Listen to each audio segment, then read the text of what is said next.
Olá a todos, sejam muito bem-vindos a mais um episódio do Dental Unit Podcast. E como sempre, nós trazemos convidados especiais. E hoje o nosso convidado é um amigo meu, fez pós-graduação comigo na Unesp de Araçatuba e é uma referência mundial na periodontia. Ele é professor da USP Ribeirão Preto, é pesquisador do CNPq e é uma pessoa extremamente inovadora na parte clínica e na parte científica. Nós trazemos aqui hoje para vocês Michel Messora. Seja muito bem-vindo, Michel. Olá, Tatiana, Christian, é um prazer enorme estar aqui com vocês, privilégio enorme estar aqui, obrigado. Que legal, que legal. E vamos começar assim, já de cara, perguntando: quem é Michel Messora? Conta pra gente. Poxa vida, vamos lá, vamos refletir então sobre isso. Bom, quem é Michel Messora? Vamos pensar em dois lados, o lado pessoal e o lado profissional. Então, o lado pessoal, o Michel é pai da Maria Beatriz, é esposo da Flávia, é alguém que acredita nos valores de família, vem de uma cidade muito pequena, uma cidade de 10, 15 mil habitantes, Minas Gerais, mas de um seio familiar muito caloroso, né? E são esses os valores que eu perpetuo hoje, acredito hoje. O Michel profissional, acho que nós poderíamos definir como um pesquisador, um profissional da saúde curioso. E a odontologia foi esse caminho que me proporcionou transformar essa curiosidade, numa ferramenta de produção de conhecimento, para que a gente pudesse impactar a vida das pessoas. Então, o Michel profissional é esse Michel apaixonado pela educação. Eu acredito muito na educação. A educação, eu acho que é esse pilar fundamental que faz com que a gente consiga, libertar as pessoas, promover mutabilidade social. Então, sou apaixonado pela educação. Ô, Michel, e vamos voltar lá no tempo um pouquinho. Você falou que você é de uma cidadezinha pequena, Itamonte, não é mesmo? Desse tamanhinho, É, 10, 15 mil É, habitantes. lá em Minas, por isso que ele tem esse sotaque gostoso. E quando você morava lá em Itamonte, você já pensava em fazer odontologia? Como que surgiu a ideia de você fazer odontologia? E já linkando a pergunta, depois periodontia. Legal, legal. Olha, você sabe que a odontologia nunca foi a primeira escolha da minha vida. Na verdade, eu não tenho um background familiar aí que promove para mim uma escolha na área da saúde. E aí, eu acho que no primeiro momento, se eu for recordar lá meu ensino médio, aquela época gostosa de escola, eu gostava muito de ciências humanas, eu gostava muito de português, redação, gostava muito de escrever, sempre gostei muito de escrever, né? Alguns testes vocacionais que tinha feito na época me direcionava assim para a escolha de direito. Mas, né, questões pessoais, questões também olhando o mercado de trabalho, e a gente é muito novo para tomar algumas decisões. A odontologia veio e eu acabei me ingressando na odontologia numa universidade bem próxima de Itamonte, mas uma universidade, tradicional, com 100 anos de história, que era a antiga Escola de Farmácia e Odontologia de Alfenas, uma sigla assim chamada EFOA. Hoje ela chama-se Universidade Federal de Alfenas. E lá eu fiz minha graduação. E comecei a odontologia, e dentro da odontologia, no primeiro momento, eu posso dizer para você que nunca passou pela minha cabeça também a periodontia. Aliás, em termos de disciplina de graduação, também não foi aquela disciplina que me despertou grande interesse. Mas aí eu tive um mentor muito interessante, um professor que marcou muito a minha vida, professor Ronaldo Mariano. Ele é professor de cirurgia e traumatologia bucomaxilofacial lá. E professor Ronaldo me trouxe um pouquinho para esse outro lado da odontologia, que é o lado da carreira acadêmica, a iniciação científica, a pesquisa. E num primeiro momento, a minha escolha era: bom, vou fazer cirurgia e traumatologia, acompanhava o professor Ronaldo Mariano no centro cirúrgico, isso durante ainda a minha graduação. Até um determinado momento que o professor Ronaldo disse para mim: "Olha, vamos acompanhar comigo lá em Araçatuba uma defesa de dissertação de mestrado na área de periodontia?" E aí, vamos. E aí viajei com o professor Ronaldo para Araçatuba e lá, eu tive a oportunidade de conhecer e vivenciar e ver um lado da periodontia que eu não conhecia e me apaixonei. Eu voltei de lá decidido realmente a fazer periodontia, né. E veja que isso contrariava, completamente a decisão, vamos dizer assim, da minha família, né, porque a minha família esperava o seguinte, que eu fosse para Alfenas, me formasse como cirurgião dentista, retornasse para Itamonte, abrisse um consultório e ficasse ali, perto deles, né, e a minha vida Clichê, né? co exato, e começa a tomar rumos completamente diferentes. Que legal essa história, Michel. São pessoas, né, que são colocadas no nosso caminho, no teu caso aí, né, nesse momento, o professor Ronaldo, que, né, sem querer convidou você para você ir e você mudou totalmente o rumo aí. E é legal essa parte no sentido assim, você tem alguns talentos, ó, a gente todos nós temos alguns talentos, né, o resto, né, a grande parte das conquistas da gente é trabalho, mas a gente tem alguns talentos. Eu passei a ver que aquele meu gosto por escrever, aquele meu gosto pela redação, isso tudo começou a fazer muito sentido quando eu começo a pensar então em ser professor, em ensinar, em colocar isso também agora a serviço, né, daquilo que eu estava escolhendo. Então as coisas se encaixaram perfeitamente. Veja, foi tarde, né, no primeiro momento, meio perdido, meio sem saber o que que eu ia fazer, né, o que que eu gostava. Michel, já aproveitando esse viés que você entrou aqui, você já embarcando para já dando os passos à frente, você viu que tiveram alguns elementos ali, você falou de escrever, redação, aí já foi exposto periodontia, já começou a tomar gosto, então chegou aquele momento de inspirar outros e pesquisar, né. Então, pelo que eu vi aqui na sua biografia, você fez mestrado e doutorado, né, na Unesp em Araçatuba, que é um polo muito forte na pério. Então como é que foi essa fase da sua formação lapidando o Michel? Olha, essa fase foi uma fase onde a gente onde que eu onde eu mais cresci, eu acho uma fase, primorosa, né, decisiva também para a carreira. Olha só. Primeiro momento, pra mim significava uma distância gigante de casa, né, Itamonte de Araçatuba agora Ah, eram praticamente quase 1000 quilômetros, né. Então foi uma mudança grande e quando nós chegamos em Araçatuba e decidimos fazer lá o mestrado fazer quando eu decidi fazer o mestrado na área de periodontia, nossa, Tatiana participou comigo dessa fase, foi uma fase muito gostosa. Nós pegamos uma área de periodontia que estava começando. A periodontia em si, a área, o programa já existia, o programa na área de cirurgia, por exemplo, lá, muito famoso, carro forte, né, conhecemos pessoas maravilhosas lá, entre elas o professor Tetsuo Okamoto, que foi um grande inspirador também, pra minha carreira. Mas, nós pegamos uma área que estava começando a ser internacionalizada, a professora Maria José Itomi Nagata, que foi minha orientadora, tinha acabado de retornar ao Brasil, estava abrindo a periodontia para o mundo ali dentro. E tivemos outras pessoas fantásticas ali, professores e seres humanos fantásticos, professor Álvaro Bosco, professor Valdir Gouveia Garcia. Então, nós formamos um time ali que queríamos que tudo desse muito certo, queríamos crescer e dedicação total. E veja que financeiramente foi uma fase bem complicada, né, a minha família financeiramente passava por algumas dificuldades, mas me suportou, me apoiou. Lá nós não tínhamos bolsa e nós tínhamos uma dedicação, total, exclusiva à pós-graduação. Foram inúmeras vezes onde, com o dinheiro do próprio bolso, a gente custeava, os experimentos, as pesquisas que nós lá fazíamos, né.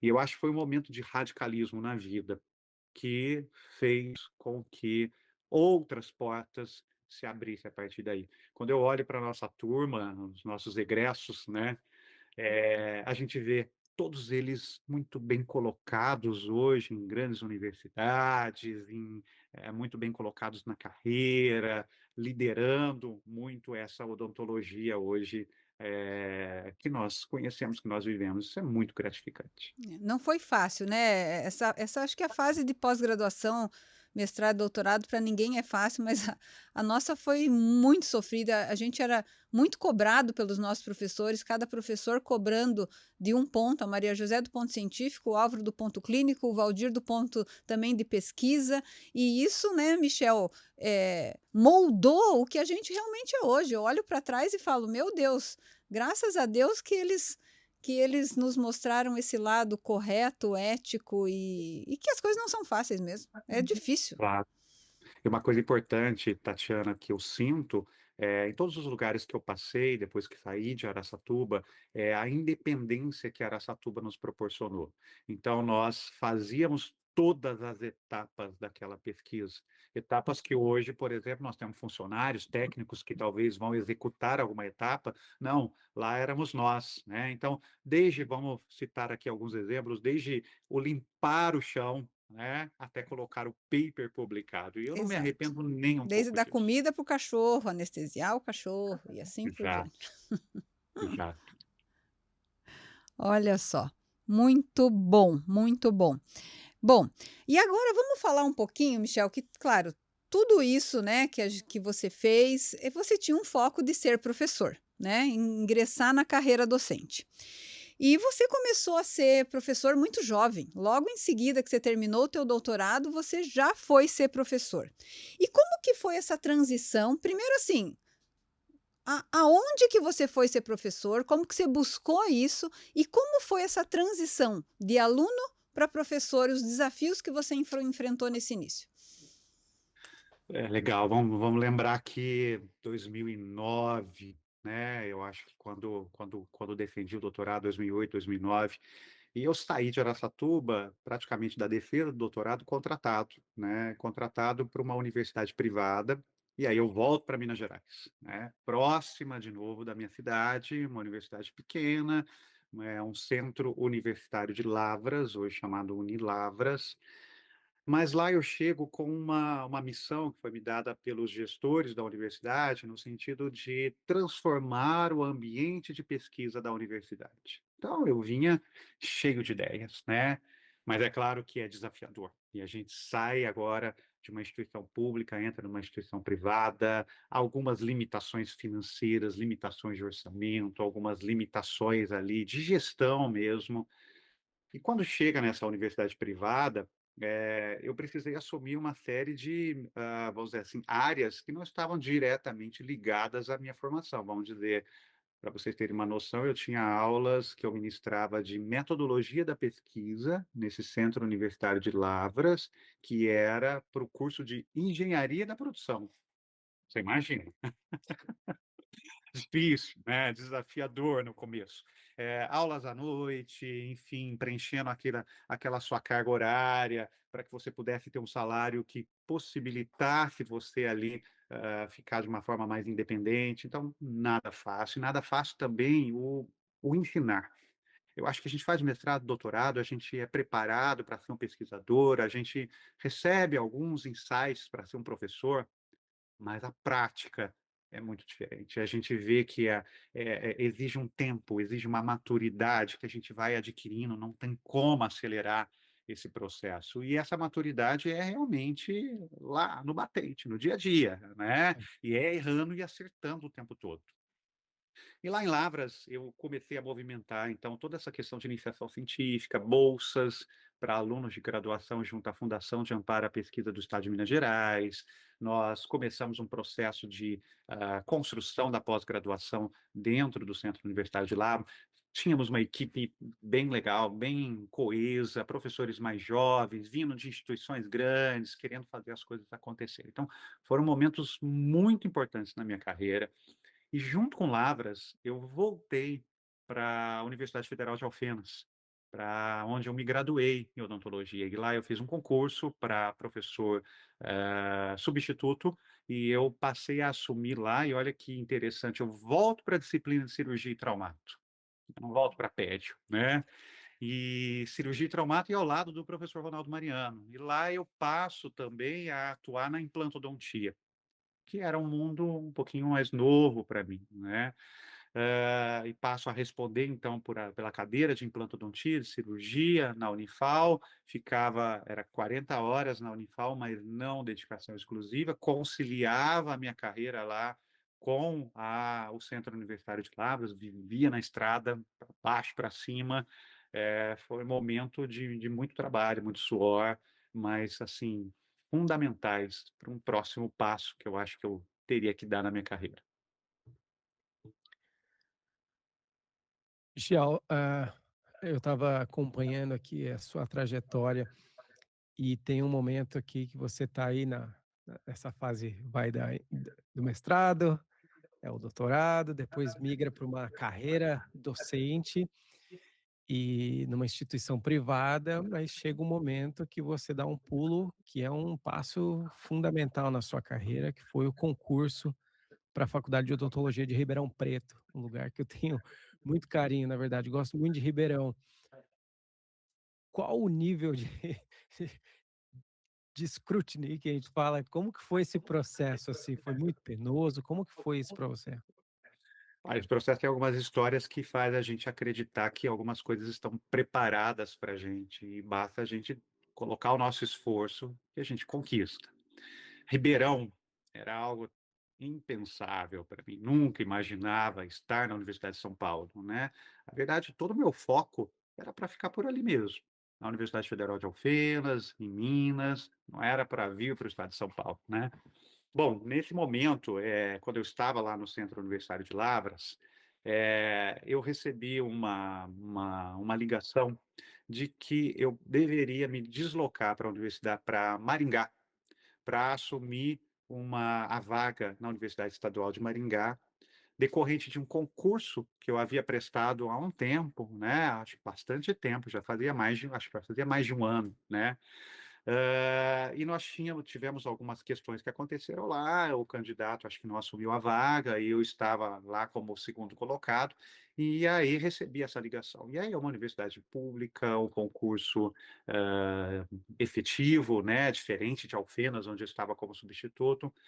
Eu cheguei aí até Maringá, fui recebido lá pelo professor Cleverson, Tati Cleverson Silva, um querido, né. Cleverson também é mineiro, Cleverson também fez toda a formação dele lá na Universidade Federal de Alfenas, e eu estava me preparando para assumir a vaga lá junto com o Cleverson e o professor Maurício Araújo, que é o responsável pela cadeira de periodontia na Universidade Estadual de Maringá. Cheguei a fazer todos os exames médicos e tudo mais, e fiquei aguardando então a concretização aí para assumir essa vaga. Nesse meio tempo surgiram 2 questões importantes na minha vida ainda, que foi a possibilidade de um concurso para a Faculdade de Odontologia de Ribeirão Preto, a USP. Eu já estava aqui na USP fazendo um pós-doutorado com o professor Mário Taba Júnior, Uhum. que foi fundamental para a minha, vamos dizer assim, entrada aqui em Ribeirão. Durante esse pós-doutorado, ocorreu esse concurso, eu me inscrevi para esse concurso e eu não cheguei a prestar a prova para esse concurso. Olha Problemas só. familiares, problemas pessoais aconteceram, eu fiz a inscrição e não vim fazer a prova. O concurso aconteceu, o candidato foi selecionado para esse concurso e o tempo foi passando.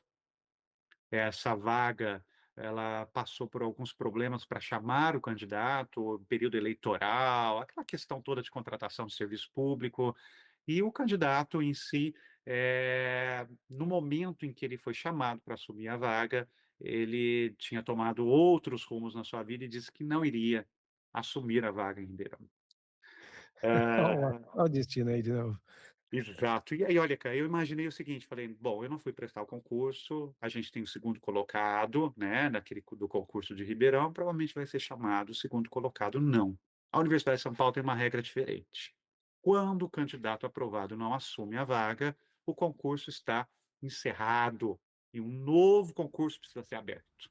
Olha Então só, Ribeirão Preto olha só. abriu novamente os concursos. E nessa abertura desse novo concurso, me inscrevi novamente, me inscrevi junto com a minha esposa, na época a minha namorada, professora Flávia Furlanito, escrevemos nós 2. enfim, né, os 2 estavam à procura de ficar em algum lugar, enfim, escrevemos os 2. No momento de prestar esse concurso em Ribeirão, chegou o dia de realização desse concurso, nós tomamos a decisão ali próximo, ali bem próximo das horas do concurso. Flávia disse para mim, falou: "Eu acho que você tem mais possibilidades nesse momento aqui e precisa de apoio, junto. Todo mundo vai fazer concurso público junto com uma rede de apoio, Nossa, eu me né". lembro desse dia, dessa época, era tenso. Você se recorda, Tati? Uhum, eu me lembro E dessa decisão. Flá e Flávia decide então não prestar o concurso. Flávia estava nesse momento lá na Universidade Federal do Ceará, longe, longe de mim, e ela: "Eu vou fazer o concurso", né, e eu tenho a grata satisfação de ser aprovado nesse concurso, ser indicado para a carreira de periodontia. Então foi um momento muito marcante na minha vida, assim, eu só de lembrar esses momentos me traz muita alegria, me traz muita felicidade, assim, foi muito importante. Era para ser, né, Michel? Era para ser, Sim, a vaga era para ser tua. E só contextualizando, a Flávia hoje também é professora da USP sim, de Ribeirão, né, ela fez concurso no Ceará, em Araçatuba, mas o destino dela chegou. também era aí, os 2 trabalham juntos de forma brilhante. E falando em trabalhar junto, o Michel, quando fazia pós-graduação, Cris, lá em Araçatuba, ele sempre foi muito inovador, ele sempre foi, ele falou uma palavra dele que é real, ele é curioso. Ele é curioso. E ele vai até o fim naquela curiosidade dele. E lá em Araçatuba, a gente começou a trabalhar com o plasma rico em plaquetas na época, certo? Que era uma linha da professora Maria José. E o Michel levou isso para a sua carreira. Então, uma das linhas de pesquisa muito forte dele, que começou em Araçatuba e ele levou para Ribeirão, são os concentrados sanguíneos, né, Michel? Tanto começando com PRP e hoje com PRF. E eu queria que você falasse um pouquinho para a gente sobre essa linha de pesquisa tua, como é que está a literatura científica atual. Inclusive, ele gravou um Reels agora recente, que foi essa semana, para o Instagram, fantástico. Vejam lá um artigo científico. E quais são os reais benefícios, Michel, de utilizar o PRF hoje na prática clínica, tanto de periodontia quanto de implantodontia? Fala para a gente um pouquinho sobre isso.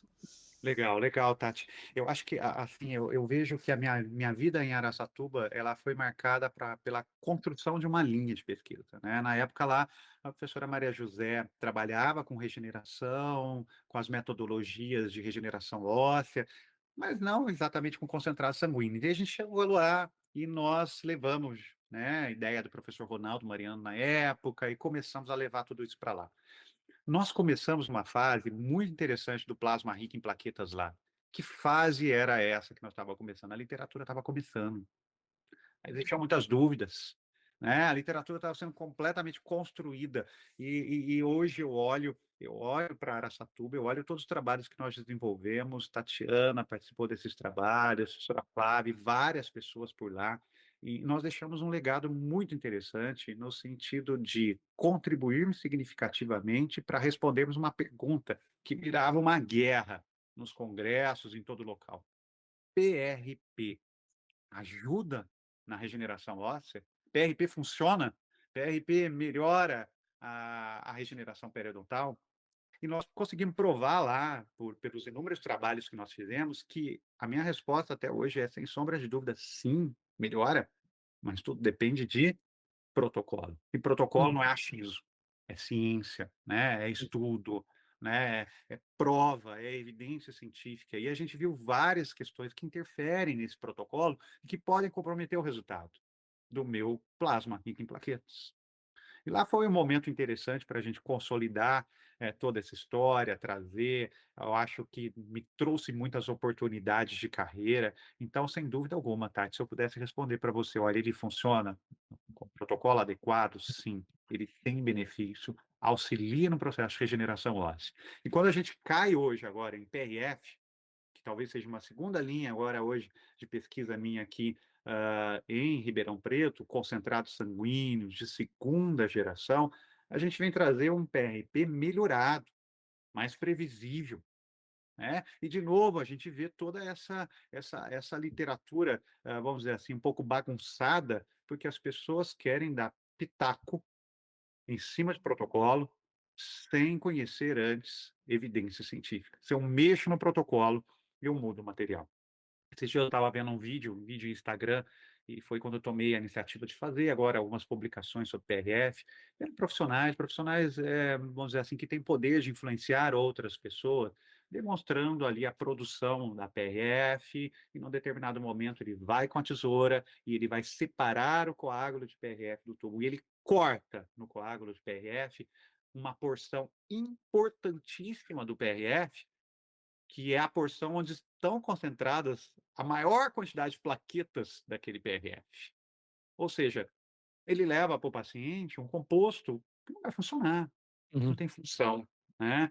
Então, os compostos hoje eu acho que vêm, melhorar a vida dos nossos pacientes. É uma questão que nós movimentamos aqui na universidade, eu tenho movimentado muito, por exemplo, é preservação alveolar, por exemplo. Eu faço cirurgia, extraio um dente.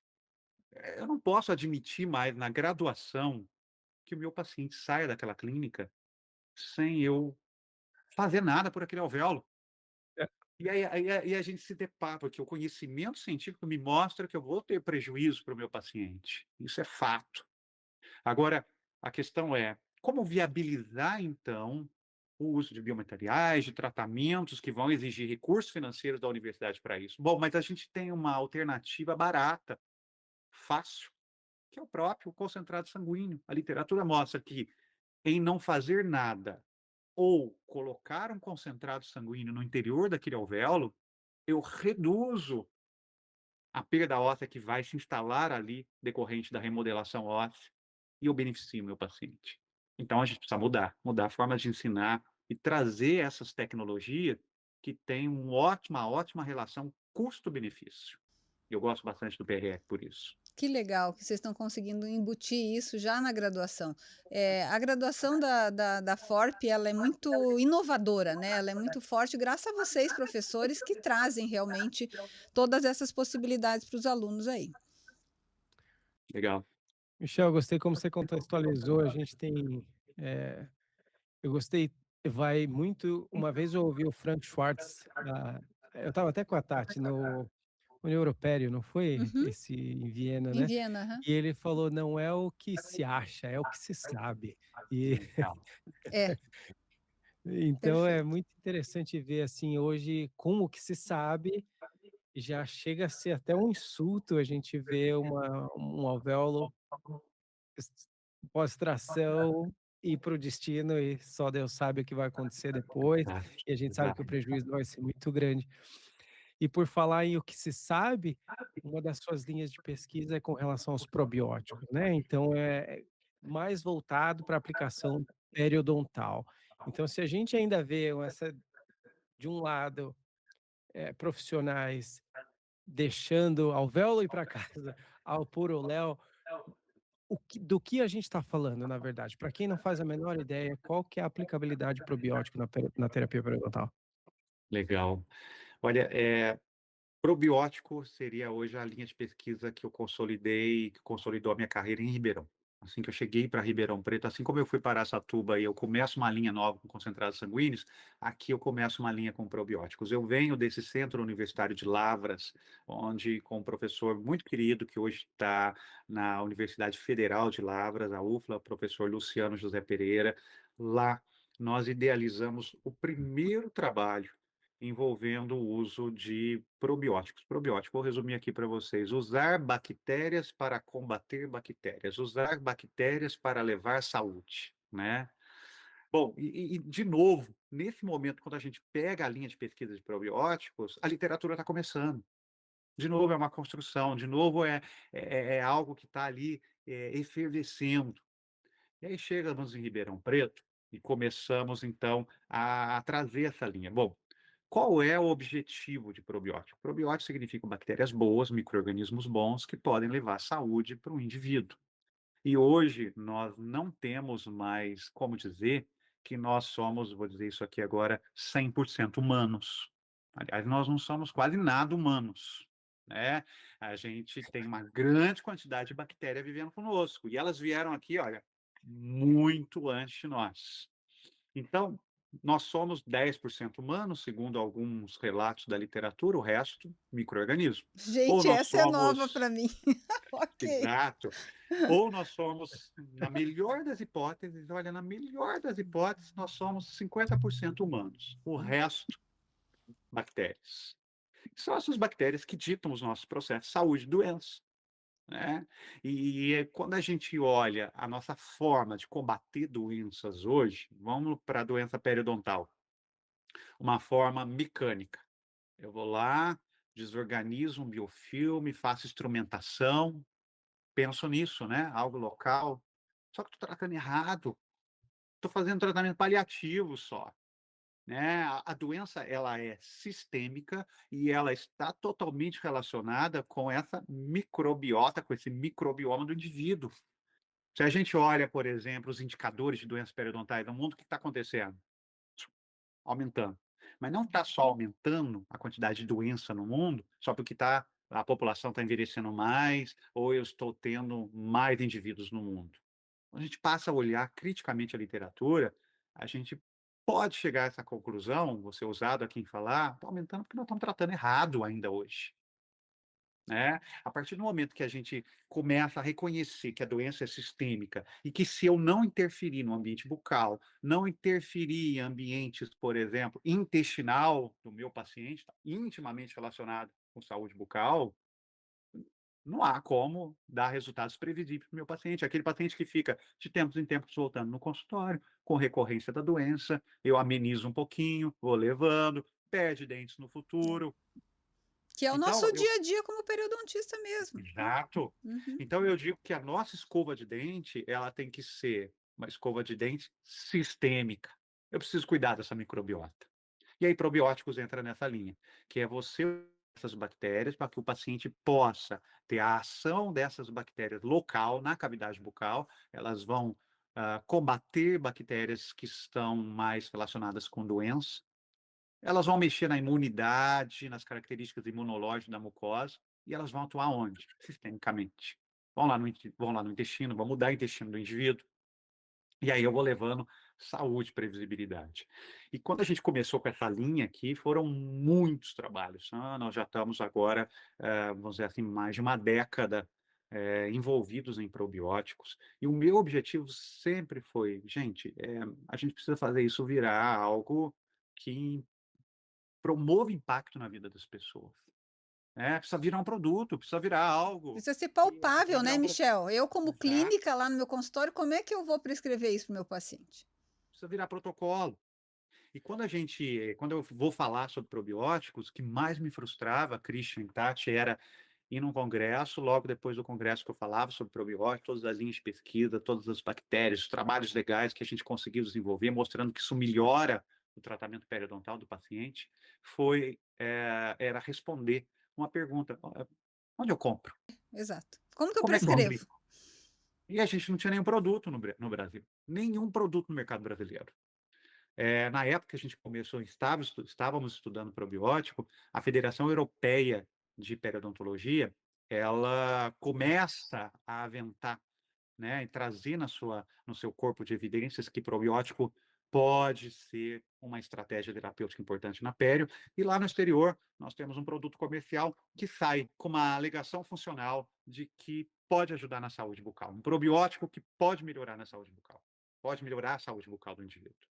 Só que esse probiótico não é autorizado aqui no Brasil pela Anvisa, né? Hum. Aliás, quando a gente olha o mundo, todos os produtos probióticos que estão no mercado e que têm uma alegação de que melhora a saúde bucal, essa não é ainda uma alegação, vamos dizer assim, aprovada pelas agências regulatórias desses Uhum. países.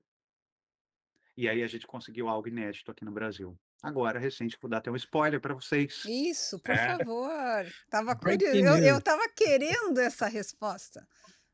muito legal. Nós conseguimos patentear um produto, patenteamos. Esse produto foi, essa patente, o direito de explorar essa patente foi comercializado por uma empresa. pela agência USP de Inovação, uma empresa brasileira, que adquiriu então o direito de explorar essa patente, e esse produto ele vai estar no nosso mercado, ainda, né, este ano. A gente vai dar um spoiler do lançamento dele lá no congresso da SOBRAP, Sociedade Brasileira de Periodontia e Implantodontia, que acontece esse ano em Belo Horizonte. Olá, já está Ah, perto aí, final de abril, né? a Maio. agora maio, comecinho Ó, de maio, final de abril, olha o spoiler aqui, hein? e vai ser muito legal, porque, muito legal foi a validação que nós tivemos. Vejam só, a Anvisa reconheceu, diferente do que acontece em todos os países do mundo, né, que o produto comercial promove melhora da saúde bucal, da saúde gengival. E essa alegação vem agora, aprovada pela Anvisa. Hum. E chamou a atenção do mundo inteiro. Tanto é que esses produtos que estão fora do Brasil, por exemplo, nós ficamos sabendo que já procuraram a Anvisa no intuito de conseguirem alguma liberação de comercialização aqui no Brasil, com algumas respostas negativas inicialmente, mas hoje nós temos no Brasil o primeiro produto comercial no mundo aprovado por uma agência regulatória que reconhece o benefício do probiótico na saúde bucal. Isso é muito, muito gratificante. Está junto comigo nisso, a professora Flávia Furlanito, uma equipe enorme de pessoas, né? E uma história aí de 10 anos que deixa muito feliz. Eu acredito na pesquisa para isso, Tati e Christian. Esse é o benefício maior, né? A gente poder levar A pesquisa agora. dando resultado para o clínico e para o É, Exato, paciente. Ô, exato. Michel, e o só assim, só para eu entender, em breve vai estar disponível. Eu vou poder prescrever para o meu paciente, ele vai poder comprar Tá. na farmácia, é assim? Exato, Que ótimo, sensacional. né. Então nós vamos ter Michel, uma estratégia terapêutica agora, que é: vamos tratar a doença periodontal, vamos esquecer um pouquinho dessa questão de antibióticos. Ah, tudo bem, eles podem ajudar, fazem efeito, a literatura mostra que sim, mas talvez não seja o caminho, talvez o caminho seja outro, seja esse mais ecológico, né, onde a gente promove mudanças mais duradouras para o nosso paciente. Michel, eh, eu gostei muito como você colocou. E olha, quando a gente fala na sua linha de pesquisa inicial, quando a gente começou essa conversa do PRF, por exemplo, a gente fala então na aplicabilidade clínica, porque você fez a pesquisa na aplicabilidade clínica, então envolve para que seja feito o uso, envolve um monte de outros fatores, tem uma centrífuga que precisa estar presente, tem todo um protocolo por trás. E quando a gente fala do probiótico, se eu quiser, para o clínico que está ouvindo a gente, que ele se interessou pela conversa, ele precisa se equipar com algo, tem algum exame que precisa ser feito, chego na farmácia, compro, qual seria um protocolo para ele caminhar nessa terapia? Tá, ótimo.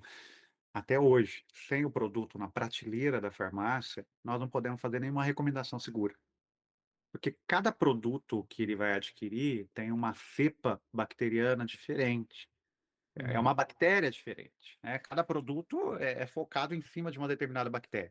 E, de novo, igual o concentrado sanguíneo, tudo o que vamos dizer assim, que envolve a fabricação do produto e que mexe, que desestabiliza ou estabiliza mais ou menos essa bactéria, compromete o potencial do produto.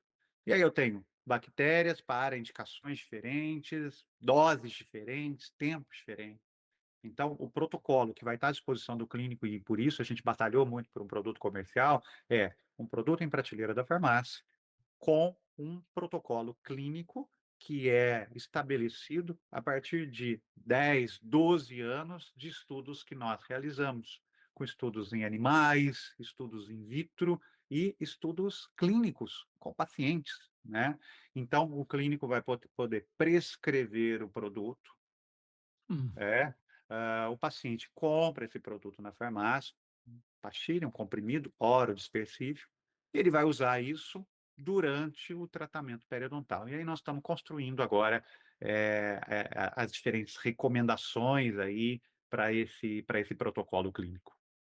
Sensacional. Então é basicamente, ter uma base de dados, está amparado pela ciência, então não depende de centrífuga, não depende Não, de de fazer nada. um curso aqui, lá, acolá, ele precisa entender os benefícios e então fazer uma prescrição da mesma forma que ele entende os benefícios. Por exemplo, você falou, mas eu estou dizendo no outro contexto, que já está acostumado com prescrições antibióticas, prescrições anti-inflamatórias, e para aquela terapia é uma outra prescrição, mas é uma prescrição. Exato, Probiótica. exato, exato. Legal. Muito bom. Vai trazer muito benefício.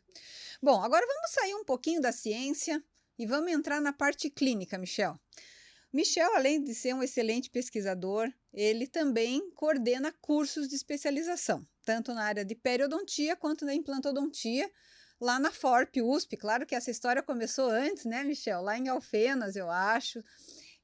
Mas eu queria que você falasse para quem está nos escutando quais são os maiores desafios hoje de formar esses novos especialistas e o que vai destacar esses profissionais, o que no mercado de trabalho, como um excelente periodontista e implantodontista. É. Desafios e destaque. Eu acho que a odontologia, de forma geral, vive uma fase extremamente, vamos dizer assim, delicada. Eu acho que o acesso à informação não é um problema mais hoje. O problema maior hoje é filtrar a informação.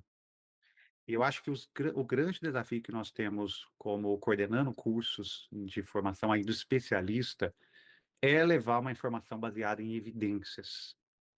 É introduzir para esses profissionais a responsabilidade que eles passam a ter, com aquilo que eles vão executar dentro dos pacientes e até mesmo influenciar outros clínicos. Hoje a gente vê Instagram e outras coisas mais, pessoas falando de técnicas, falando de algumas aplicações que são temerosas. A gente que tem uma vivência clínica, que conhece o dia a dia, sabe que para aquele profissional mostrar aquele caso, com uma técnica, vamos dizer assim, delicada, com aquele sucesso que ele está demonstrando ali, é um caso em 10.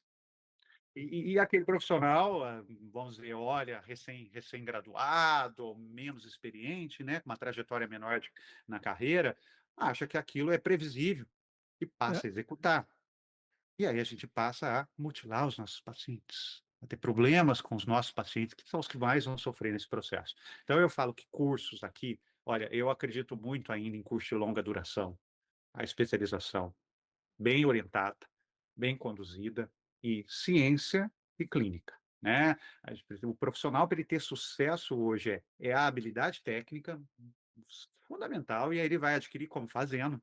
Ele tem que fazer 1, 2, 3, 4 casos, o curso de longa duração proporciona isso, e ele precisa saber raciocinar biologicamente, né? Saber o porquê que ele está executando aquilo, qual é o prognóstico daquilo.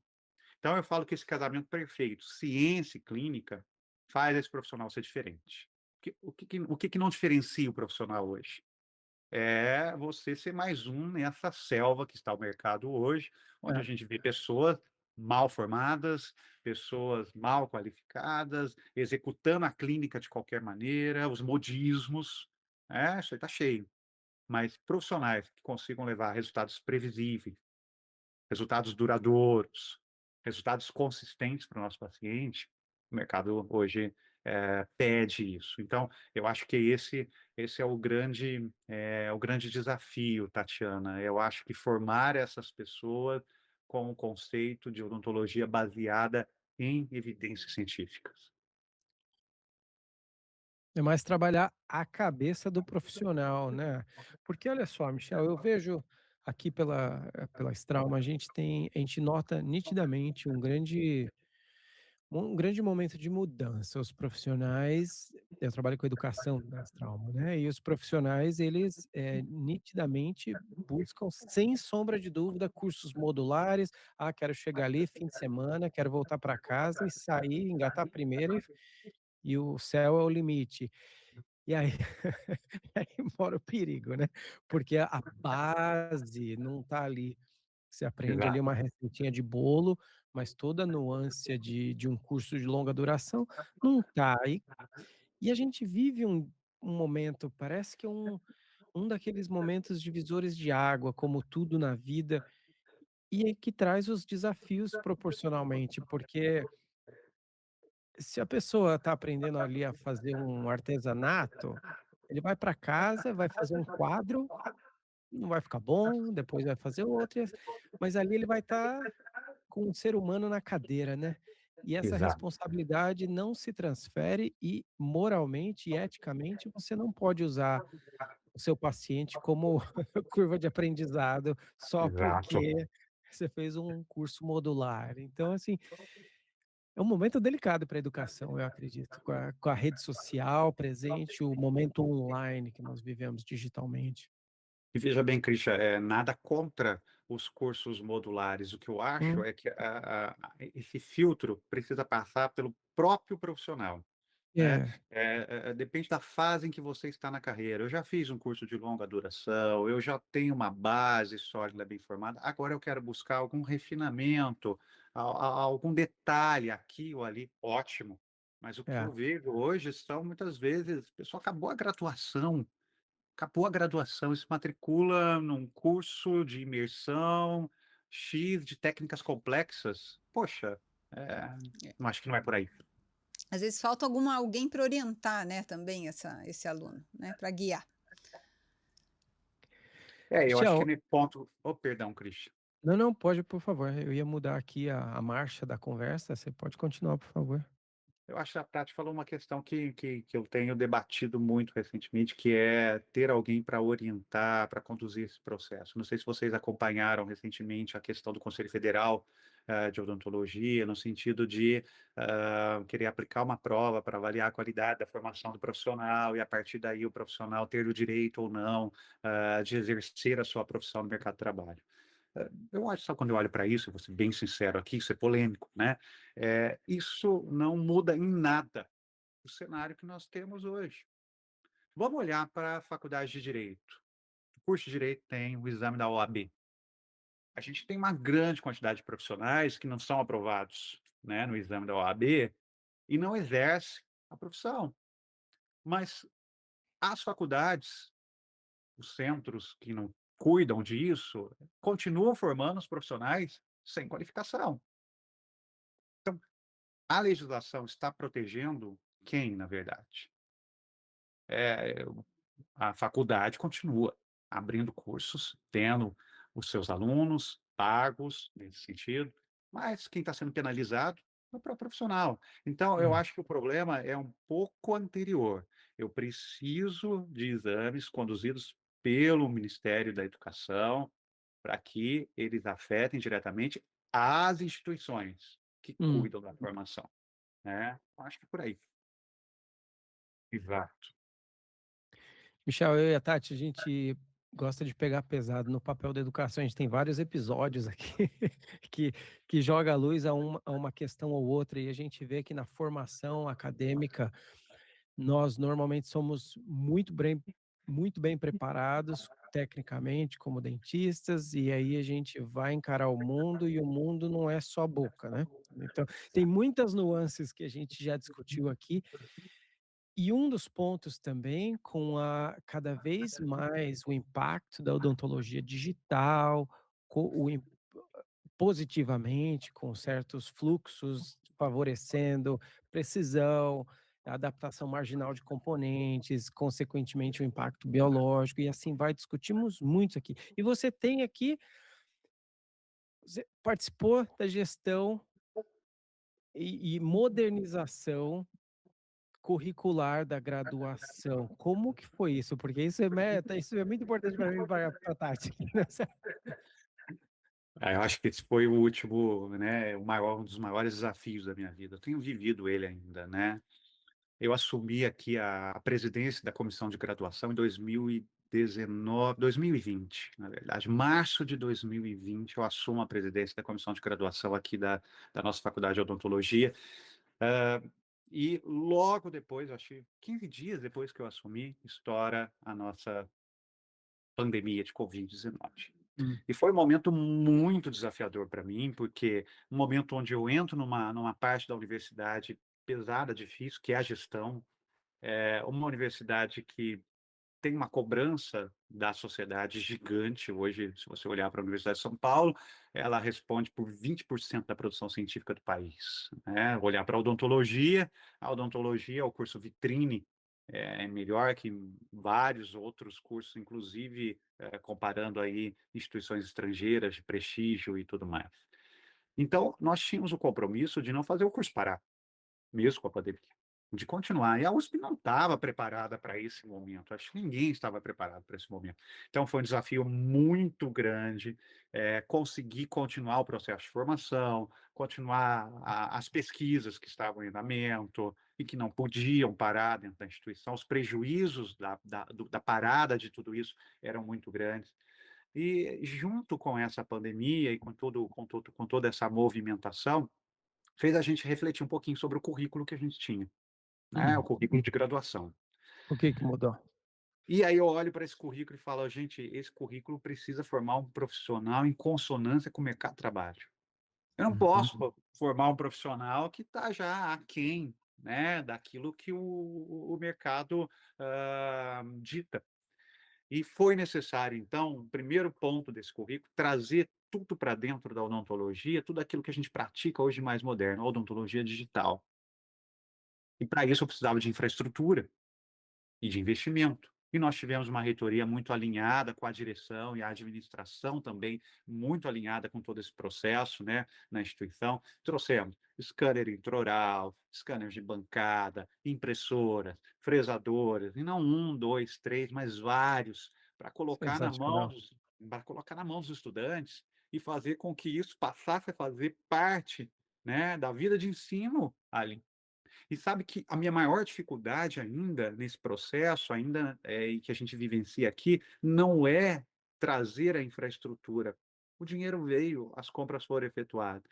É fazer as pessoas mudarem os seus É, conceitos, a sua forma de atuar, né, os treinamentos que foram necessários. Então hoje, nessa modernização de currículo, hoje a Porque gente tem tem um que polo modernizar o digital. professor, tem que treinar o professor, Claro, né. é. exato. A gente é um polo digital hoje, aqui, né, a gente tem hoje, toda a capacidade de execução da odontologia digital em todas as disciplinas. A gente trouxe a implantodontia para dentro da graduação clínica. Ah, o aluno reabilita o paciente com prótese suportada por implantes. O aluno instala esse implante, o aluno faz diagnóstico, o aluno planeja, o aluno tem acesso às tomografias, o aluno, enfim, ele está sendo preparado para o mercado de trabalho que se encontra nesse nível hoje.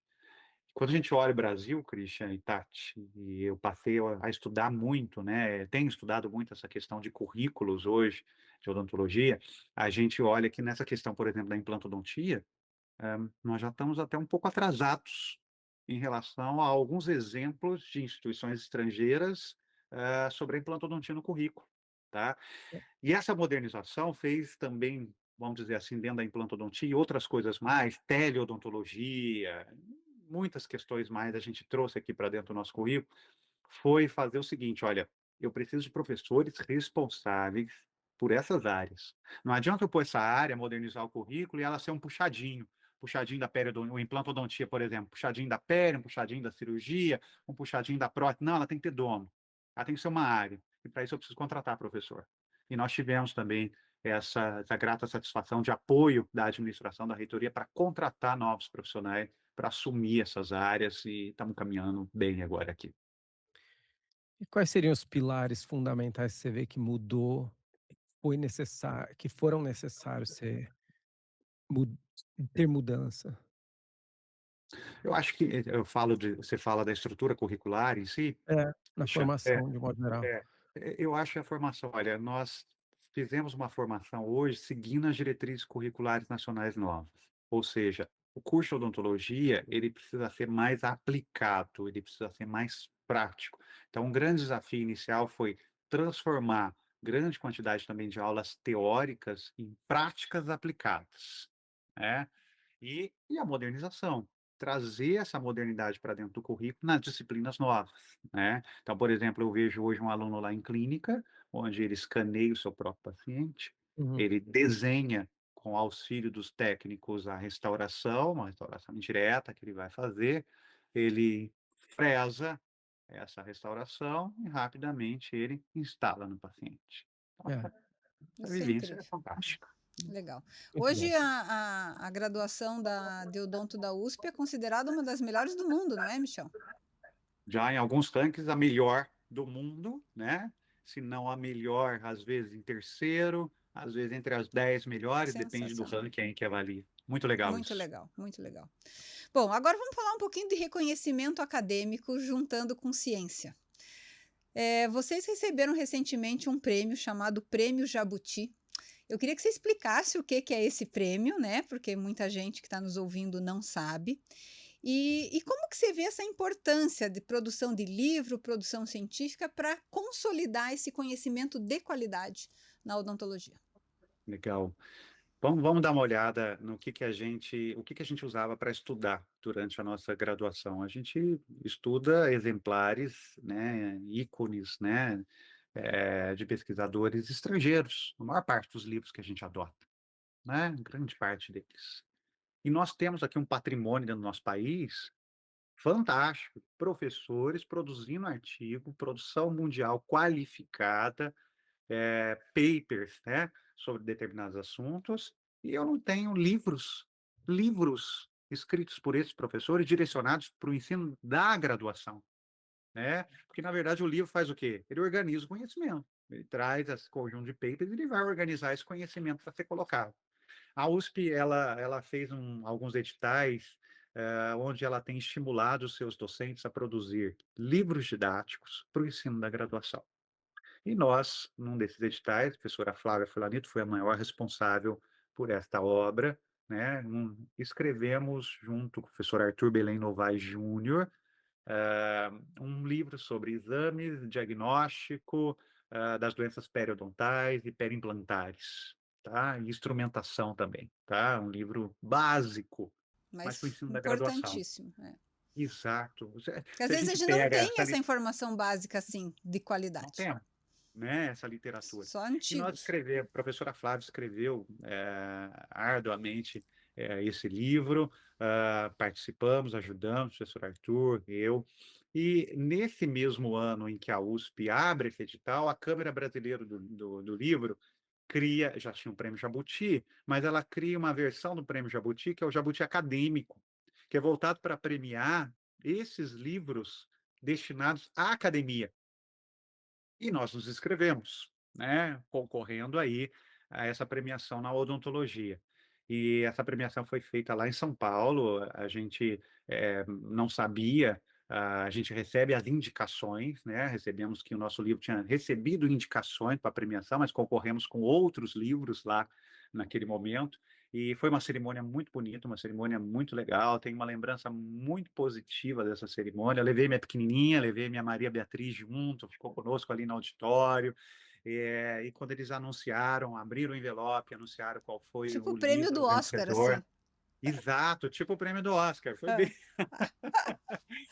E foi muito legal, a gente subir lá, receber esse reconhecimento, foi muito bacana, Ah, né? E de eu novo, quero um livro desse para mim. Posso ter um?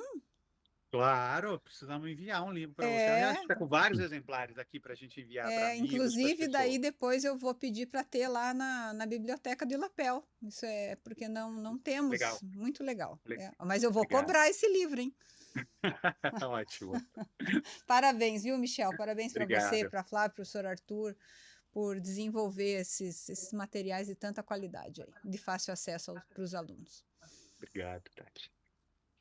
Michel, recalibrando um pouquinho aqui a nossa bússola, perdão, virar um pouquinho, vamos olhar adiante, né? Nós falamos de algumas terapias com probiótico, falamos de modernização de educação, com incorporando fluxo digital, entre outros.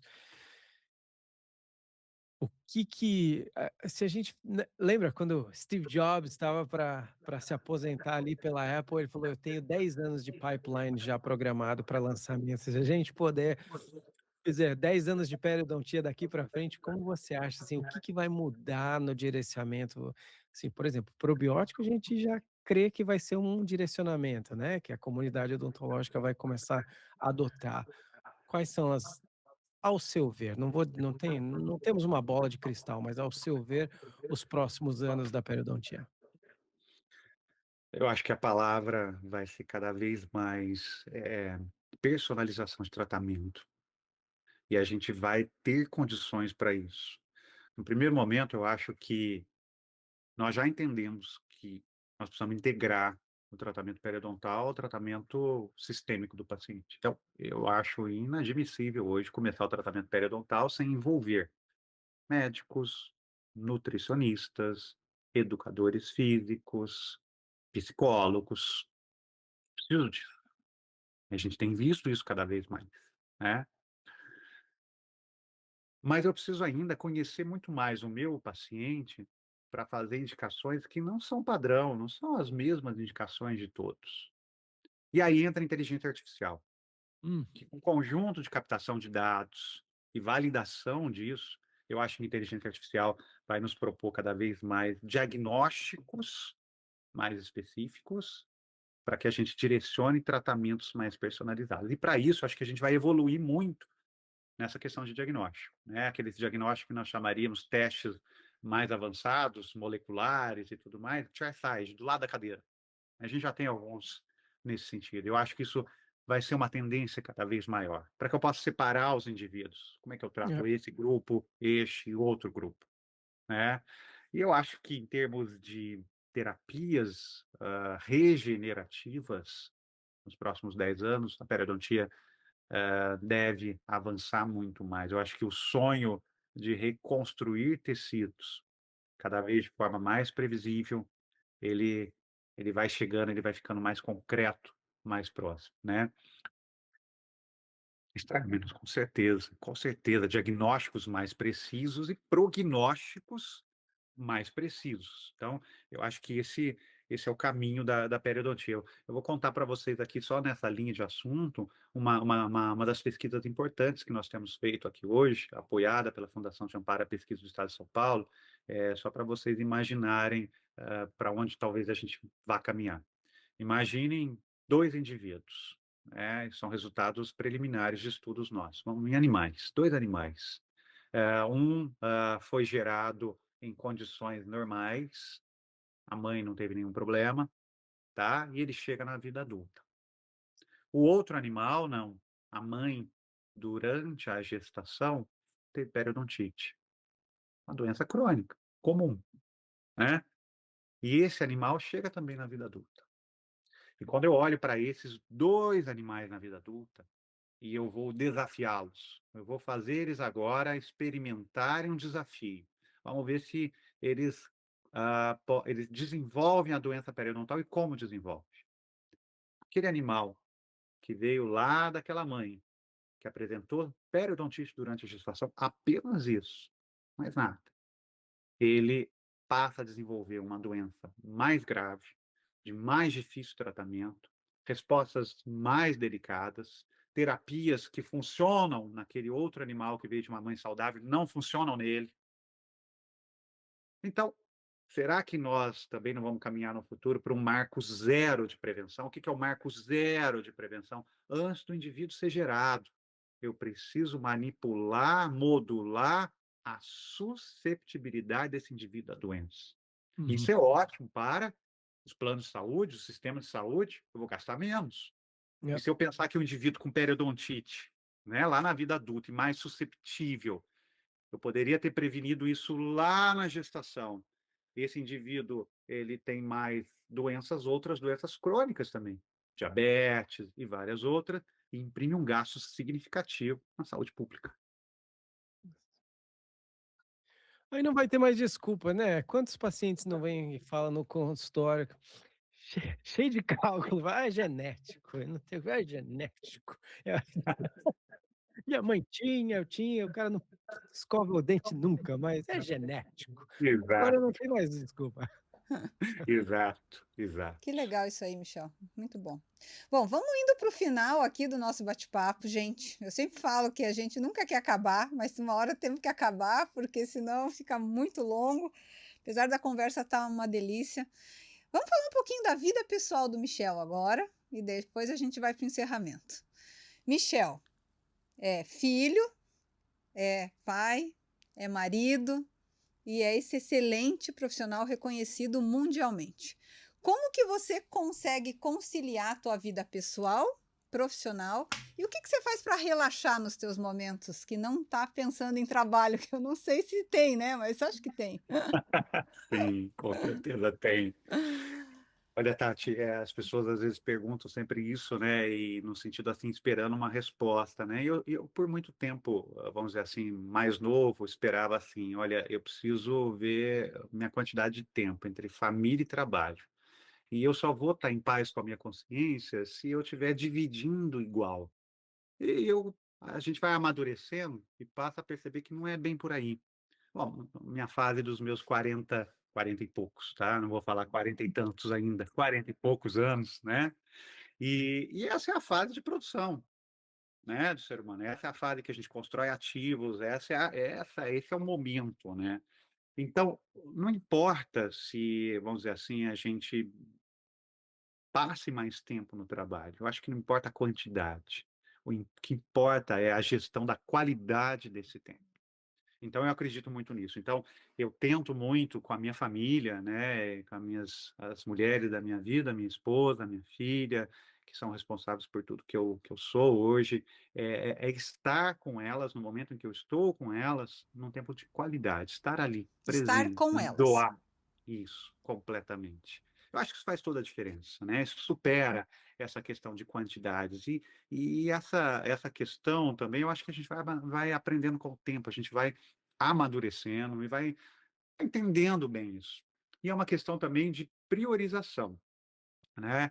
Você vai entendendo que não é porque você passa um tempo maior no trabalho que você prioriza mais o trabalho, não. Priorização prioridade não tem a ver com isso, né? A minha prioridade são elas, tá? No momento em que eu precisar exercer a escolha, a minha prioridade são elas. Então, eu falo que hoje, assim, família, Tati, Christian, é esse suporte fundamental para que a gente possa, avançar, né, na carreira. Eu acho que são elas ali que respondem pela melhor parte da minha pessoa, daquilo que eu sou. E para relaxar, Tati, eu gosto muito de correr. Tá, gosto bastante. E é o momento em que eu faço os meus 7 quilômetros, 8 quilômetros diários, é o momento em que eu coloco a minha cabeça aí para recuperar, para ter novas ideias, enfim, é o que eu gosto de fazer. Também gosto Exato, bastante. exato. Bom, e vamos para a última pergunta. Se você pudesse dar um conselho para um jovem pesquisador, acadêmico, qual o conselho que você daria para ele seguir uma carreira de forma ética e responsável na odontologia? Olha, quando a gente vê os profissionais que nós estamos recebendo hoje, a geração mudou, né? A geração mudou e eu não encaro isso como algo só, vamos dizer assim, lamentativo, pejorativo. Não, as coisas mudaram, a forma dessa população lidar com a tecnologia mudou e a gente precisa chegar até eles de uma forma adequada, né? E promover e passar para eles o melhor que nós podemos passar. Mas eu acho que o começo de carreira, sempre, e eu gosto de uma frase que diz assim: toda pessoa que adquire algum tipo de sucesso, ela passou por uma fase de radicalismo na vida.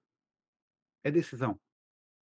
Se Uhum. eu escolho a carreira de pós-graduação, eu preciso vivenciar essa carreira, todas as consequências que ela vai me trazer. Então eu preciso ter dedicação, tá? Eu não posso ser pato. O pato tenta fazer tudo: voar, nadar, andar e não faz nada bem feito. Tá? Eu preciso ter foco no primeiro momento. Então, acho que para jovens profissionais, no primeiro momento, essa escolha de foco no primeiro momento vai fazer você ter menos dinheiro, vai fazer você, muitas vezes, para um jovem profissional pesquisador, tá?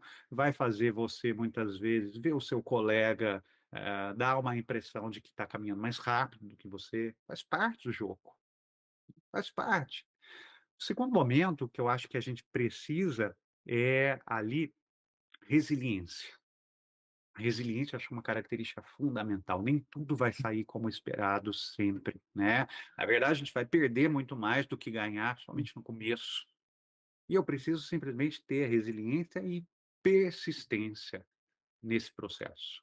Então, eu acho que quando a gente tem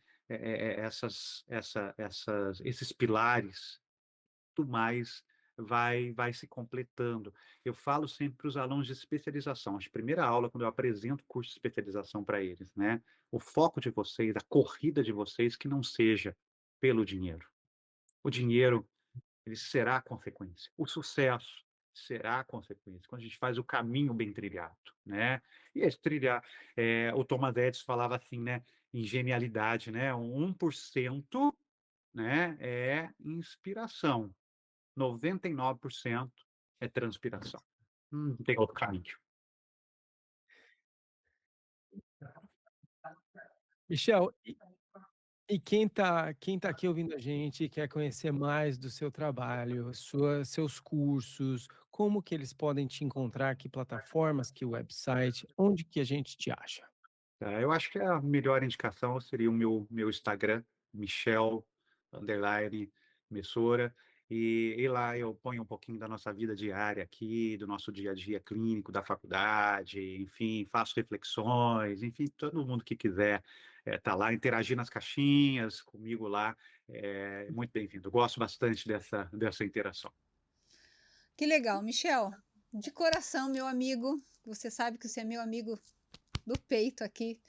Com certeza. Te agradeço por você ter participado conosco. Foi uma conversa muito boa, inspiradora, com ciência, com clínica, e que eu tenho certeza que os nossos ouvintes vão amar. Obrigada. Quero te ver pessoalmente, tá? Vou falar aqui, ó, que ele teve em Curitiba e não veio me ver. Só quero deixar registrado aqui Você perdoado oficialmente, nunca. tá? Obrigada, meu amigo. A gente se vê pessoalmente. No Sobrap, a gente vai se ver, com certeza.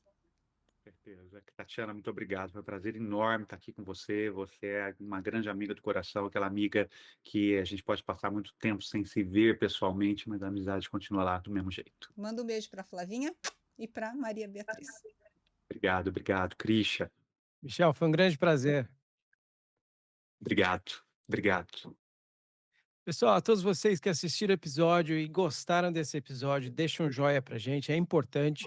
Se você achou esse conteúdo relevante, manda para um amigo. Só assim a gente vai saber que está fazendo conteúdo de qualidade e deixa também um comentário. Dessa forma a gente sabe o que está acertando e o que está errando, que esse podcast a gente faz com muito carinho para a comunidade odontológica.